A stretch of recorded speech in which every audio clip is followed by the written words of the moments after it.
ഇന്നത്തെ പ്രൈം സ്റ്റോറിയിലേക്ക് പോവുകയാണ്. നാളെ നവംബർ 1 കേരള പിറവി ദിനം. ലോകത്തിന് മാതൃകയാകുന്ന പ്രഖ്യാപനത്തിന് നമ്മുടെ സംസ്ഥാനം ഒരുങ്ങുകയാണ്. അതിദാരിദ്ര്യമുക്ത സംസ്ഥാനമായി മാറുകയാണ് കേരളം. ഈ നേട്ടം കൈവരിക്കുന്ന ഇന്ത്യയിലെ ആദ്യത്തെ സംസ്ഥാനം. കേരളത്തിലെ മുഴുവൻ തദ്ദേശ സ്ഥാപനങ്ങളും നാട്ടിലെ ഗ്രാമസഭകളും കഴിഞ്ഞ കുറച്ചു വർഷമായി എടുത്ത പണിയുടെ റിസൾട്ടാണ് നാളെ പ്രഖ്യാപിക്കാൻ പോകുന്നത്.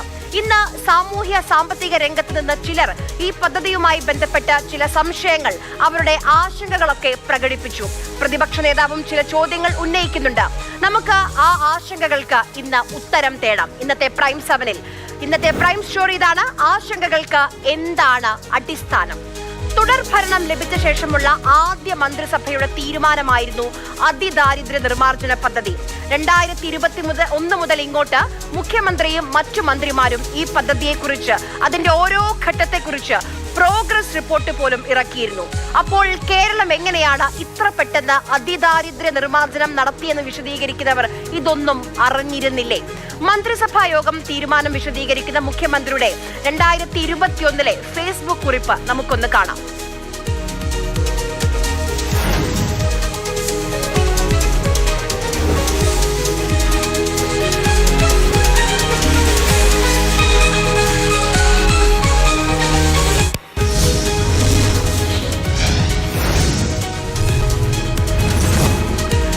അന്നത്തെ ആ മന്ത്രിസഭയെടുത്ത തീരുമാനം യാഥാർത്ഥ്യമാക്കാൻ സമാനതകളില്ലാത്ത പ്രയത്നമാണ് ഇന്നലെ വരെ നടന്നത്. ഇനി ആശങ്കകളിലേക്കാണ്. പ്രതിപക്ഷ നേതാവ് ഇന്ന് പല ചോദ്യങ്ങൾ ചോദിച്ചു. നമുക്ക് ഒന്നൊന്നായി കേൾക്കാം മറുപടിയും. ക്വസ്റ്റ്യൻ നമ്പർ 1: ഈ 64,006 പേരുടെ ലിസ്റ്റ് എങ്ങനെയാണ് ഉണ്ടാക്കിയത്? എന്താണ് അതിനുള്ള മാനദണ്ഡം? സർക്കാർ ഒരു ലിസ്റ്റ് ഉണ്ടാക്കിയിരിക്കുകയാണ്. 64,000 പേര്. അത് എവിടെ നിന്നാണ് അത് ഉണ്ടാക്കിയത്? എന്ത് മാനദണ്ഡം ഉപയോഗിച്ചാണ് അത് ചെയ്തിരിക്കുന്നത്? വിവരശേഖരണ പ്രക്രിയ നടത്തിയത് തദ്ദേശ സ്ഥാപന തലത്തിൽ 1,18,309 കുടുംബങ്ങളുടേതാണ്.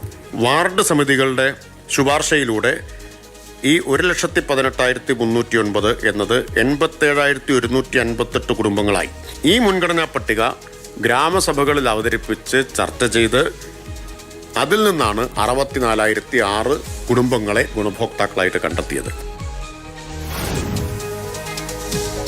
അതായത് എണ്ണയിട്ട യന്ത്രം പോലെ നാട്ടിലെ എല്ലാ സംവിധാനങ്ങളും പ്രവർത്തിച്ചാണ് ഈ 64,006 പേരെ കണ്ടെത്തിയത്. സംസ്ഥാന സർക്കാർ ഒറ്റയ്ക്കല്ല, മറിച്ച് കോൺഗ്രസും ലീഗും ഒക്കെ ഭരിക്കുന്ന പഞ്ചായത്തുകളും നഗരസഭകളും ഇതിന്റെ ഭാഗമായിരുന്നു. ഇനി ക്വസ്റ്റ്യൻ നമ്പർ 2: പ്രഖ്യാപിച്ച 64,006 പേർക്ക് എന്തെങ്കിലും സർക്കാർ നൽകിയോ? എന്നിട്ട് ഈ പ്രഖ്യാപിച്ച 64,000 പേർക്ക് ഈ പറഞ്ഞിരിക്കുന്ന കാര്യങ്ങൾ കംപ്ലീറ്റ് ആയോ? എല്ലാവർക്കും വീടായോ? 4,677 കുടുംബങ്ങൾക്കാണ് വീട് മാത്രം നൽകിയത്. വസ്തുവും വീടും കൊടുത്തത് 2,713 കുടുംബങ്ങൾക്കാണ്. 5,646 കുടുംബങ്ങൾക്കാണ് വീട് റിപ്പയറിന് 2 ലക്ഷം രൂപ വീതം സഹായം നൽകിയത്, പുനരുദ്ധാരണത്തിന്. 4,394 കുടുംബങ്ങൾക്കാണ് വരുമാനം ഉറപ്പാക്കിയത്. അവകാശ രേഖകൾ 21,263 കുടുംബങ്ങൾക്കാണ് ലഭ്യമാക്കിയത്. ഭക്ഷണം 20,648 പേർക്കാണ് കൊടുത്തത്. ഭക്ഷണ കിറ്റ് 18,438 പേർക്കും 2,210 പേർക്ക് പാകം ചെയ്ത ഭക്ഷണം എത്തിച്ചുകൊണ്ടിരിക്കുകയാണ്. ഇനി ക്വസ്റ്റ്യൻ നമ്പർ 3: എങ്ങനെയാണ് ഇവരെ അതീവ ദാരിദ്ര്യത്തിൽ നിന്ന് സർക്കാർ മോചിപ്പിച്ചത്? 5,90,000 പേര്. അവരെല്ലാം ദാരിദ്ര്യ രേഖയിൽ നിന്നും ഈ അതീവ ദാരിദ്ര്യത്തിൽ നിന്നും മാറിയോ? അത് പരിഹരിക്കാൻ ആവശ്യമായത് എന്താണോ എന്നതിൻ്റെ അടിസ്ഥാനത്തിൽ പ്രത്യേകം മൈക്രോ പ്ലാൻ ഓരോ കുടുംബത്തിനും. ആ മൈക്രോ പ്ലാൻ നിർവഹിച്ചിട്ടാണ് ഇപ്പോൾ അവരെ അതിദാരിദ്ര്യത്തിൽ നിന്ന് മുക്തരാക്കിയിട്ടുള്ളത്. കേരളത്തിലെ BJPക്ക് കോൺഗ്രസിനെ പോലെ സംസ്ഥാനത്തിന്റെ ഈ നേട്ടത്തിൽ സംശയമില്ല. ആകെ പ്രശ്നമുള്ളത് ക്രെഡിറ്റിലാണ്. BJP സംസ്ഥാന അധ്യക്ഷൻ രാജീവ് ചന്ദ്രശേഖർ പറയുന്നു, ഇതിന്റെ ക്രെഡിറ്റ് എല്ലാം കേന്ദ്ര സർക്കാരിന് അവകാശപ്പെട്ടതാണെന്ന്. അതിനുമുണ്ട് മറുപടി. മുഖ്യമന്ത്രിക്ക് ക്രെഡിറ്റ് എടുക്കണമെങ്കിൽ എടുത്തോട്ടെ, അതല്ല ഞാൻ പറഞ്ഞത്. 70 കൊല്ലം നടക്കാത്ത ഇഷ്യൂ എങ്ങനെ കഴിഞ്ഞ 8-10 കൊല്ലത്തിൽ നടന്നു, ഇതെല്ലാം കൃത്യമായിട്ടും നമ്മൾ എല്ലാവരും മനസ്സിലാക്കണം. എന്നാൽ ഇതുപോലെ ഇന്ത്യയെ മുഴുവൻ അതിദാരിദ്ര്യമുക്തമാക്കി ആ ക്രെഡിറ്റ് എടുക്കാൻ ശ്രമിക്കണം എന്നൊരു ഉപദേശം മാത്രമേ എനിക്ക് പറയാനുള്ളൂ. രണ്ടാം പിണറായി സർക്കാരിന്റെ ഫ്ളാഗ്ഷിപ്പ് പ്രൊജക്റ്റാണ് അതിദാരിദ്ര്യ നിർമ്മാർജ്ജനം. തദ്ദേശ സ്ഥാപനങ്ങളിലൂടെ മൈക്രോ പ്ലാൻ തയ്യാറാക്കി ജീവിച്ചു പോകാൻ ബുദ്ധിമുട്ടുന്ന, പണിയെടുക്കാൻ പോകാൻ പോലും കഴിയാത്ത, ജീവിച്ചിരിക്കുന്നുവെന്ന് തെളിയിക്കാൻ ഒരു രേഖ പോലും കയ്യിലില്ലാത്ത മനുഷ്യർ, ഒരു കൈസഹായമില്ലാതെ അതിജീവനം അസാധ്യമാകുന്ന മനുഷ്യർ, അവരാണ് അതിദരിദ്രർ. അവരെയാണ് സർക്കാർ കണ്ടെത്തിയത്, കരകയറ്റിയത്. ഈ അതിദാരിദ്ര്യ നിർമ്മാർജ്ജനത്തിന് കേരളം എന്തു ചെയ്തു? എങ്ങനെയാണ് ഈ 64,006 കുടുംബങ്ങളെ കൈപിടിച്ചുയർത്തിയത്? നോക്കൂ, ഓരോ കുടുംബത്തിനും ഓരോ ആവശ്യമായിരിക്കും. ചിലർക്ക് വീടായിരിക്കും വേണ്ടത്, ചിലർക്ക് ചികിത്സാ സഹായം. അന്താരാഷ്ട്ര തലത്തിൽ ദാരിദ്ര്യം അളക്കുന്നത് അത് സാമ്പത്തികമായാണ്. ഈ സർക്കാർ എന്തു ചെയ്തു? അവർ അതിദരിദ്രരെ കണ്ടെത്തി. അവർക്ക് വേണ്ടി എന്താണ് ചെയ്തത്? അത് നമ്മൾ വിശദമായി പരിശോധിക്കാൻ പോവുകയാണ്. ആദ്യം പ്രാദേശിക ഭരണകൂടത്തിന്റെ സഹായത്തോടെ 64,006 കുടുംബങ്ങളെ കണ്ടെത്തി. അത് കഴിഞ്ഞ് അവർക്കായി മൈക്രോ പ്ലാൻ രൂപീകരിക്കുകയാണ്. ഇനി എന്ത് ചെയ്തു നോക്കൂ. 5,422 പുതിയ വീടുകളാണ് നിർമ്മിച്ചു നൽകിയത്. അതോടൊപ്പം 439 കുടുംബങ്ങൾക്കായി 28.32 ഏക്കർ ഭൂമി കണ്ടെത്തി. അത് മാത്രമല്ല 5,000-ലധികം 5,522 വീടുകൾ നവീകരിക്കാൻ 2 ലക്ഷം രൂപ വീതമാണ് അനുവദിച്ചത്. അതോടൊപ്പം 4,394 കുടുംബങ്ങൾക്ക് സ്വയം തൊഴിൽ സംരംഭങ്ങൾ നൽകി. 579 പേർക്ക് ആരോഗ്യ സഹായ ഉപകരണങ്ങൾ നൽകി. 7 പേർക്ക് അവയവമാറ്റ ശസ്ത്രക്രിയയ്ക്ക് സർക്കാരിന്റെ സഹായം ലഭിച്ചു. അതോടൊപ്പം 5,777 പേർക്ക് സാന്ത്വന പരിചരണം, പെയിൻ ആൻഡ് പാലിയേറ്റീവ് കെയർ ലഭിച്ചു.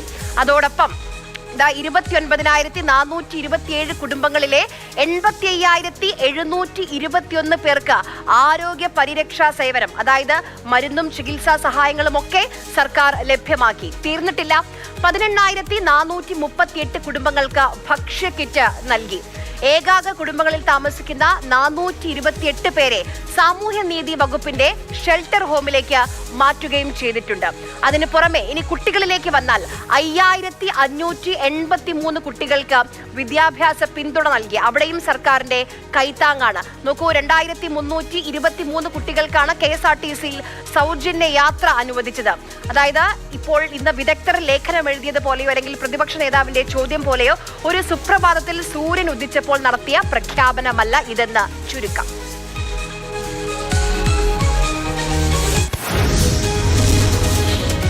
അതിദാരിദ്ര്യ സംസ്ഥാന പ്രഖ്യാപനത്തിൽ പങ്കാളികളാകാൻ പോകുന്ന നടന്മാർക്ക് കഴിഞ്ഞ ദിവസമാണ് സമരം ചെയ്യുന്ന ആശമാർ ഒരു കത്തയച്ചത്. 233 രൂപ ദിവസവേതനം വാങ്ങുന്ന 26,125 ആശമാരുള്ള സംസ്ഥാനം എങ്ങനെ അതിദാരിദ്ര്യമുക്തമാകുമെന്നാണ് കത്തിൽ അവർ ചോദിക്കുന്നത്. കമലഹാസനും മമ്മൂട്ടിക്കും മോഹൻലാലിനുമാണ് ഇവർ കത്തയച്ചത്. ഇന്ന് സെക്രട്ടേറിയറ്റിന് മുന്നിൽ നടത്തിവന്ന സമരം അവർ അവസാനിപ്പിച്ചിട്ടുണ്ട്. ഇനി ജില്ലാ തലത്തിലായിരിക്കും സമരം. ഞങ്ങൾ ഇവിടെ അല്ല സമരം ചെയ്യണമെന്ന്, കേന്ദ്ര ഗവൺമെൻറ്റാണ് ഇത് വർദ്ധിപ്പിക്കേണ്ടതെന്ന് പറഞ്ഞുകൊണ്ടിരുന്ന മുഖ്യമന്ത്രി തന്നെ ഓണറേറിയം വർധന പ്രഖ്യാപിക്കുന്നതിലൂടെ ഞങ്ങൾ പറഞ്ഞതിനെ അംഗീകരിക്കുകയാണ് ചെയ്തത്. അപ്പം ഞങ്ങളുടെ സമരത്തിന് ഒരു ഏറ്റവും വലിയ വിജയമാണത്. നമ്മുടെ 21,000 രൂപ മിനിമം വേതനം എന്നുള്ളത് നേടിയെടുക്കുന്നവർ നമ്മൾ സമരം തുടരും. വിരമിക്കൽ ആനുകൂല്യം പ്രഖ്യാപിക്കണം 5 ലക്ഷം രൂപ. അത് ആ ഡിമാൻഡ് നേടിയെടുക്കുന്നവർ നമ്മൾ സമരമായിട്ട് പോകും. ഇവിടെ പ്രശ്നം ആരാണ് ദരിദ്രർ, ആരാണ് അതിദരിദ്രർ എന്ന് മനസ്സിലാവാത്തതിലാണ്. ഒരാൾക്ക് പോലും ജോലി ചെയ്യാൻ കഴിയാത്ത, ഒരു വരുമാനവുമില്ലാത്ത കുടുംബമാണ് അതിദാരിദ്ര്യ പട്ടികയിൽ വരുന്നത്.